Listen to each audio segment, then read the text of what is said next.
Seorang mahasiswi mengajak pacarnya untuk mencuri emas setengah kilogram dan juga uang 20 juta. Bahkan pasangan ini pun nampak senang menghabiskan uang yang dicuri dipakai untuk membeli handphone dan juga poya-poya mereka berdua. Kisah nyata yang aku ceritakan kali ini terjadi di kota Makassar.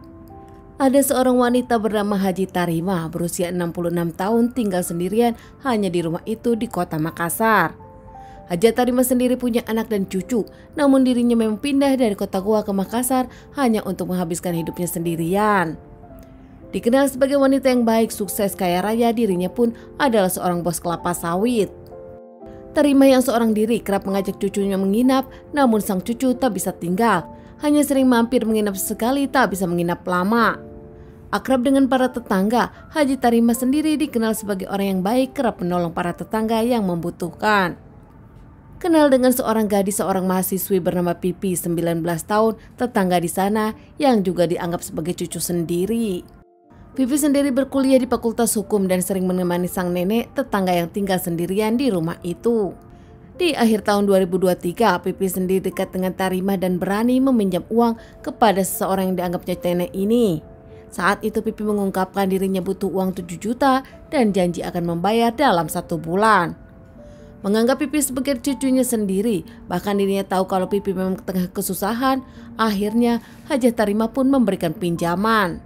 Berharap Pipi bisa menyelesaikan semua permasalahan keuangannya dan berharap juga Pipi bisa membayar tepat waktu seperti yang dijanjikan. Haji Tarima sendiri nampak enteng memberikan pinjaman kepada Pipi yang sudah dianggap cucu sendiri.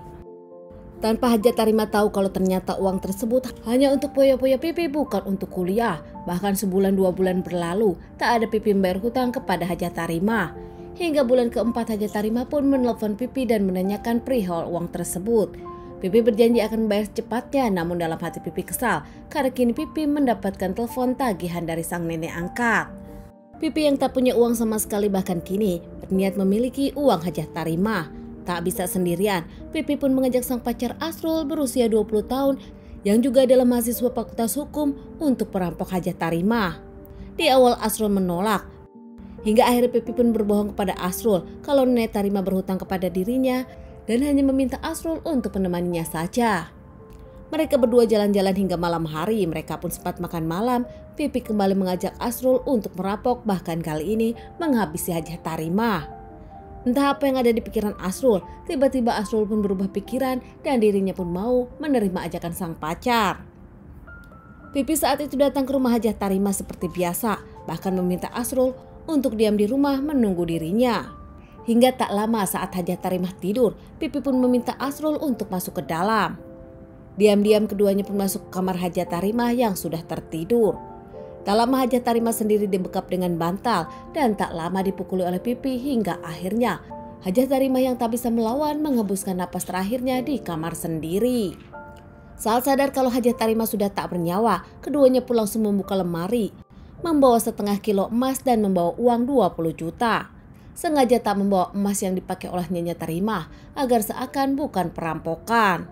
Keduanya meninggalkan rumah Haji Tarima dengan menguncinya dari luar. Beberapa hari kemudian para tetangga nampak penasaran dan takut ada apa-apa melihat rumah Nyonya Tarima dengan lampu menyala dan Nyonya Tarima pun tak terlihat. Para tetangga biasanya tahu kalau Haji Tarima keluar pagi, bahkan dirinya pun menyapa para tetangga. Namun kali ini ada yang berbeda hingga tetangga penasaran dan lapor Pak RT. Pihak dari RT pun ditemani para tetangga mendobrak rumah Nyonya Tarima.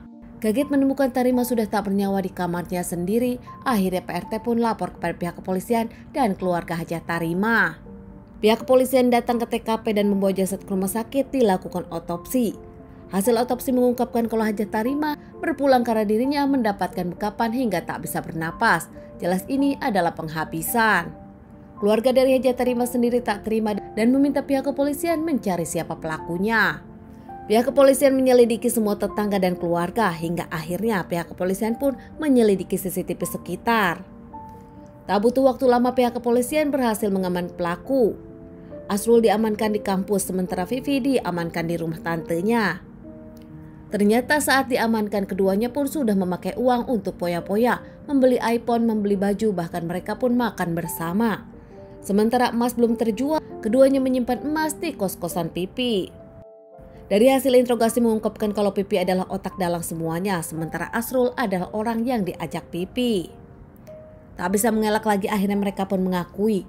Pipi menyebutkan dirinya sakit hati mendapatkan teror tagihan dari sang nenek angkat, sementara dirinya pun tergiur harta dari Hajah Tarimah. Diamankan terkait permasalahan ini, akhirnya keduanya pun divonis 15 tahun penjara. Sementara para tetangga pun kaget tak menyangka Hajah Tarimah dihabisi tetangga mereka sendiri yang dianggap dekat dengan Nyonya Tarimah dan sudah dianggap cucu. Pipi tinggal di lingkungan mereka sudah lama, mereka pun menyayangi Pipi namun tak pernah menyangka. Pasca Pipi kuliah dan punya pacar, punya kehidupan yang berbeda, ternyata Pipi sanggup melakukan hal seperti ini. Sang nenek yang dikenal baik Hajah Tarimah yang kerap membantu orang lain kini dihabisi oleh orang yang dibantunya sendiri. Teman-teman, sekian dulu bahasan kasus yang aku bawakan kali ini. Semoga ini bisa dijadikan pelajaran untuk kita dan ditunggu bahasan kasus-kasus selanjutnya.